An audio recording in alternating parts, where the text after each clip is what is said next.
প্রিয় ভিউয়ার্স, শখের রাজা কামারের পক্ষ থেকে দেশে বিদেশে কাছে এবং দূরে থেকে যে সকল ভাই বোন বন্ধুরা আমার চ্যানেলের সাথে সম্পৃক্ত আছেন তাদের সকলকে প্রীতি ও শুভেচ্ছা জানিয়ে শুরু করছে আজকের আরেকটি নিত্য নতুন প্রতিবেদন। যাই হোক প্রিয় ভিউয়ার্স, আজকের একটি গুরুত্বপূর্ণ বিষয় নিয়ে আলোচনা করব। আর সেই বিষয়টি হচ্ছে, কোনো খামারে যদি 200+ অথবা 300+ হাঁস বা হাঁসের বাচ্চা থাকে তাহলে সে জীবনে অনেক উন্নতি লাভ করতে পারবে। তার অন্য কোনো কিছু করার আর দরকার আছে বলে আমি মনে করি না। আর কেন মনে করি না, এই বিষয়টা আজকে আপনাদের সাথে পরিষ্কারভাবে শেয়ার করব এবং হিসাব সম্পর্কে আজকে একটা সুস্পষ্ট একটা ধারণা দেব। যাই হোক প্রিয় ভিউয়ার্স, মনে করেন 200+ বা 200-র উপরে যদি বড় হাঁস থাকে তাহলে আপনি আসলেই স্বয়ংসম্পন্ন। প্রতি বছরই এখান থেকে কত টাকা ইনকাম করতে পারবেন সে বিষয়টা নিয়ে আমি আপনাদের সাথে শেয়ার করব। আর যদি 200 বাচ্চা হাঁস থাকে বা 200+ বাচ্চা হাঁস থাকে তাহলে এর যে একটা হিসাব, এই হিসাবটাও আমি আপনাদের সাথে শেয়ার করব। যাই হোক প্রিয় ভিউয়ার্স, 250 হাঁস যদি থাকে 50টা রাখবেন ছেলে হাঁস, 200 রাখবেন মেয়ে হাঁস, অর্থাৎ 4:1। 4টা মেয়ে হাঁসের জন্য একটা ছেলে হাঁস যদি রাখেন, 200 হাঁসের যদি নতুন বাচ্চা হয় তাহলে 100 থেকে 700 বাচ্চা, 200 থেকে 1400 বাচ্চা। ডিম নষ্ট হওয়ার পরেও, বাচ্চা মারা যাওয়ার পরেও আপনি 500 করে 1000 বাচ্চা পাবেন। আর 1000 বাচ্চা যদি আপনি 1 বছর লালন পালন করতে পারেন তাহলে এক একটা হাঁস 2 থেকে 2500, আমি কমটাই ধরি, 2000 টাকাও যদি বিক্রি করেন 20 লক্ষ টাকা। 20 লক্ষ টাকা আপনি ইনকাম করতে পারতেছেন এই 200 বাচ্চা হাঁস আর 50টা, মানে 200 মেয়ে হাঁস আর 50টা ছেলে হাঁস থেকে। যাই হোক প্রিয় ভিউয়ার্স, বাকি যে 250 বড় হাঁস থাকবে, ডিম পাড়া হাঁস, এটা আপনার থেকে যাবে। প্রতি বছরই এখান থেকে এই ইনকামটা, সর্বনিম্ন ইনকামটা পাইতে পারেন। এখন খরচ বাবদ একটা কাজের লোক নেবেন 1 বছরের জন্য 1,20,000 টাকা। আর 1000 বাচ্চার খাদ্য খরচ বাবদ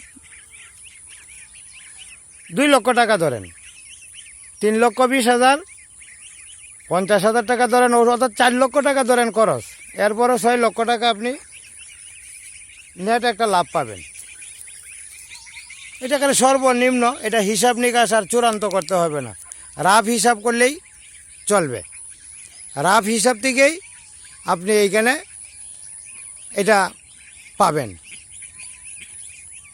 আর যদি পুরান হাঁস হয় তাহলে তার দ্বিগুণ লাভ পাবেন, কারণ 2বার ডিম দিবে বা 3বার ডিম দিবে, দ্বিগুণ লাভ হবে। তো একটা ব্যক্তি যদি সব খরচ টরচ বাদ দিয়ে, নিজে পরিশ্রম না করে, নিজে লক্ষ্য না রেখে অন্য লোকের মাধ্যমে বা কাজের লোকের মাধ্যমে একটু দেখভাল করে বা পরিচালনা করে যদি বছরে 15 থেকে 20 লক্ষ টাকা ইনকাম করতে পারে তাহলে এর চেয়ে আর বড় বিজনেস বা ব্যবসা আছে বলে আমার মনে হয় না।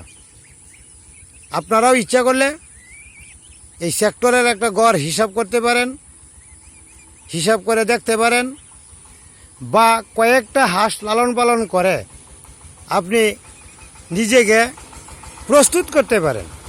এক কথায় হাঁস লালন পালন করা, রোগ ব্যাধি সম্পর্কে জানতে পারবেন, ঔষধ সম্পর্কে জানতে পারবেন, খাদ্য তালিকা সম্পর্কে জানতে পারবেন, তার বাচ্চা বা ডিম ফোটার কারণ সম্পর্কে জানতে পারবেন, কতগুলি বাচ্চা বা ডিম পারে এইগুলো সম্পর্কে জানতে পারবেন, অর্থাৎ A to Z পর্যন্ত জানতে পারবেন। জানার পরে বড় আকারে আপনি শুরু করবেন।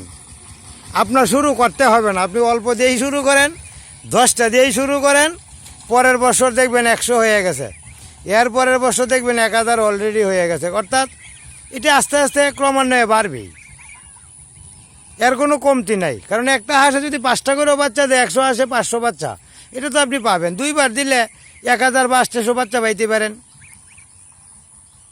এরপরে মরা ধরা ছাড়া সব কিছুর পরেও আপনার 700-800 বাচ্চা থাকি, 600 নিচে আসবেই না। 600 বাচ্চা যদি থাকে 318 লক্ষ টাকা। তো এই যে একটা হিসাব, এই হিসাবটা আসলেই খুব সহজ হিসাব, ভালো হিসাব। আর এটা রাজহাঁস লালন পালন করা পাতি হাঁসের চেয়ে সহজ এবং সুন্দর এবং পরিশ্রম কম, কষ্ট কম। এই যে দেখেন, এখনও আরও 2.5 ঘন্টার মতো বেলা আছে। এই যে খাওয়া দাওয়া করে আইসা এই যে শুয়ে আছে বিশ্রামে। ঘরে তোলার পূর্ব মুহূর্তে শুধু দানাদার খাদ্য দিব, হালকা নাও দিতে পারি। আজকে খাদ্যর পরিমাণটা বেশি, শুধু পানি খাবে, খাওয়া চলে যাবে রুমে। এই যে শুয়ে আছে। এখন বিষয়টা হচ্ছে, পাতি হাঁস যেভাবে দৌড়াদৌড়ি করে, মানে দেশি হাঁস আর কি, যেটা দৌড়াদৌড়ি করে, পেক কাদার মধ্যে থাকে, মাছ খায়, শামুক খায়, মলত্যাগ করে, গন্ধ যেখানে থাকে এইখানেও একটা দুর্গন্ধ।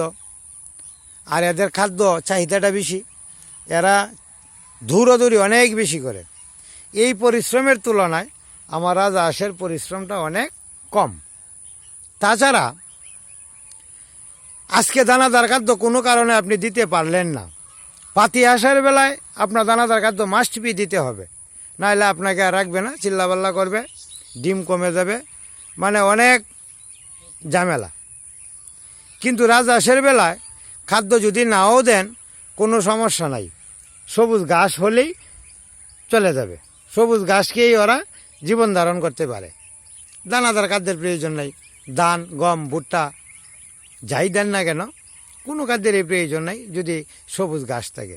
ঘাসেরও যদি সংকট থাকে, কুচুরি পানা খাওয়ানোর চেষ্টা করবেন বা অভ্যাস করাবেন। কুচুরি পানা দিলেও ওদের আর খাদ্যের কোনো প্রয়োজন হবে না।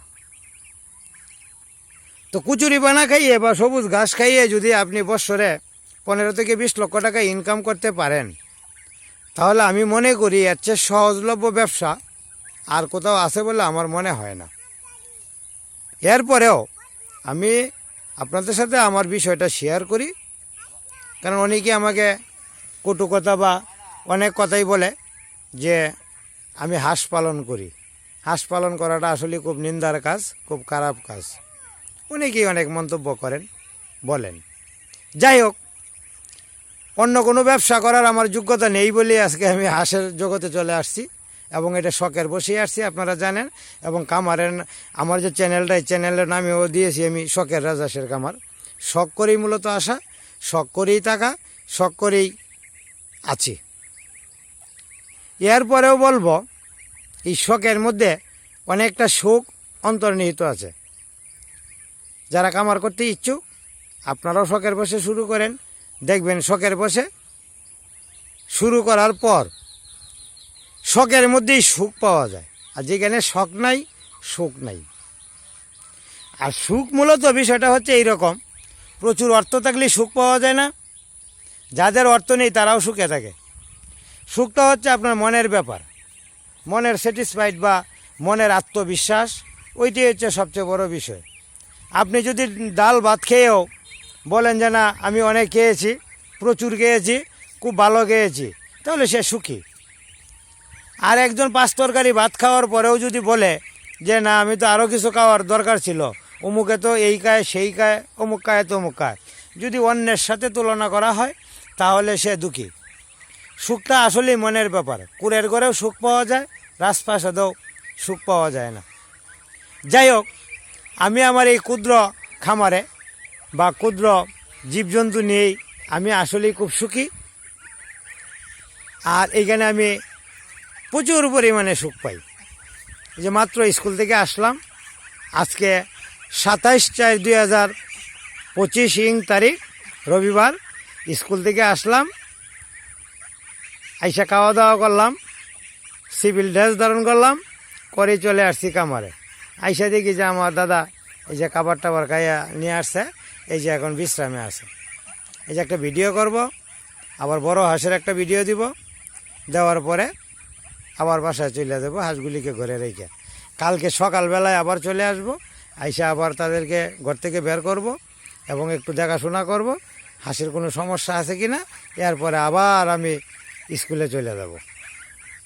যাই হোক, আপনারা, আমি বারবার এই বলি, যারা কামার করতে ইচ্ছুক তারা শুরু করে দেন। আর বিদেশি অনেক ভাই বোনদের সাথে আমার কথা হয় হোয়াটসঅ্যাপে, ইমুতে। এরপরেও আমি তাদেরকেও বলি, আপনারা যারা যারা মনস্থ করছেন শুরু করে দেন। লেগে থাকেন, মেঘে খাবেন না, লেগে থাকলেই লাভ। আর একটা বিষয় বলি, অনেক ভাই আমাকে কমেন্ট করে বলেন যে হাঁসের এই সমস্যা, ওই সমস্যা, ওই সমস্যা। হ্যাঁ, এটা এক দুইটা হইতে পারে এবং হয়। তবে যাই হোক, আমি আমার ভাগ্যটাকে আসলে সুপ্রসন্ন মনে করি এবং ভালো মনে করি। অনেক সমস্যা আছে যে সমস্যাগুলি আমি আজ পর্যন্ত এই সমস্যার সম্মুখীন হই নাই। অর্থাৎ উপরওয়ালা আমাকে সুস্থ সবল এখনও রাখছেন, হাঁসগুলিকেও সুস্থ সবল রাখছেন। আমি এতে করে মানে হাজার গুণ সন্তুষ্ট না, কোটি গুণ সন্তুষ্ট সৃষ্টিকর্তার উপর। আপনারাও উপরওয়ালাকে বিশ্বাস করে শুরু করে দেন। একটা কামার যদি আপনি 2 বছর বা 3 বছর বা 4 বছর পর্যন্ত রান করাইতে পারেন, লেগে থাকতে পারেন, 4 বছর পরে আপনার এইখান থেকেই অনেক অর্থ আসবে, সুখ আসবে। অর্থের চেয়েও সুখের প্রয়োজন হলে সবচেয়ে বেশি, অর্থেরও প্রয়োজন আছে। তো যাই হোক, প্রিয় ভিউয়ার্স, আমার কয়েকজন ভাই আমার এই শুকনা এলাকায়, অর্থাৎ আমার কামার 2টা, একটা শুকনা এলাকায়, একটা বাড়ি এলাকায়। শুকনা এলাকায় যেটা, এটা পানির একটু সংকটের কারণে এই যে চেহারা এমন দেখা গেছে। আর গতকালকে যে ভিডিওটা দিয়েছিলাম, এটা হলো আমার পানি যেখানে আছে প্রচুর পরিমাণ, সিলেট অঞ্চলে পানি প্রচুর পরিমাণে পানি আছে, জোয়ারের পানি। পানির মধ্যে যে হাঁসগুলি থাকে এগুলো থাকে সাদা, অত্যন্ত সাদা চিকচিকা। আমি গত একটা ভিডিও দিয়েছি একটা বাচ্চা সহ, এটাও দেখবেন। আর এইগুলি হলো শুকনার মধ্যে, এইগুলিও আগামী কালকে থেকে পানি পাবে। আজকে পানি আইসা নদীতে প্রবেশ করতেছে, কালকে থেকে প্রচুর পরিমাণে পানি পাবে। স্বাস্থ্য চেহারা আরও 3-4 দিন পরে আরও সুন্দর হবে, ভালো হবে। যাই হোক, প্রিয় ভিউয়ার্স, আমি একজন নতুন উদ্যোক্তা হিসেবে আমি আপনাদের কাছে একটা সাবস্ক্রাইব অবশ্যই আশা করতে পারি। যারা সাবস্ক্রাইব করছেন তাদেরকে ধন্যবাদ জ্ঞাপন করি। আর যারা সাবস্ক্রাইব করেন নাই, এখন আমার ভিডিওটা দেখছেন, তাদেরকে বিশেষ অনুরোধ করব একটা সাবস্ক্রাইব করে নিত্য নতুন ভিডিও পেতে আমার চ্যানেলের পাশে থাকার জন্য।